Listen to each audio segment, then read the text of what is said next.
Fadó bhí cathair cairde an Ellie, Betty, James agus Alan na Hannah maithe bhí orthu. Bhí siad ag obair le chéile nuair a tharla rud ag an ionta aiste taobh amuigh. Bhí Leon agus Tigre ag trid.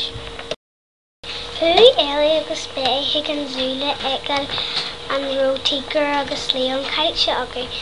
Nuair a bhain siad an zoo amach bhí sé scriosta. Bhí na handaithe ar mura. Fuair Ellie agus Betty duine ag an bhí ag obair an sin.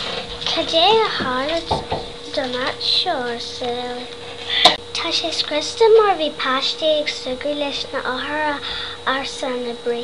Tá Leon agus Tigre taobh amuigh don áite tá muidne ag obair arsa Ellie agus Betty. Nuair a thuaidh Betty agus Ellie arás, bhí James agus Alan ag raith ar shiúl ón Tigre agus Leon. Tháinig na daoine ón zoo agus ghlac siad an Tigre agus Leon arás ag an zoo.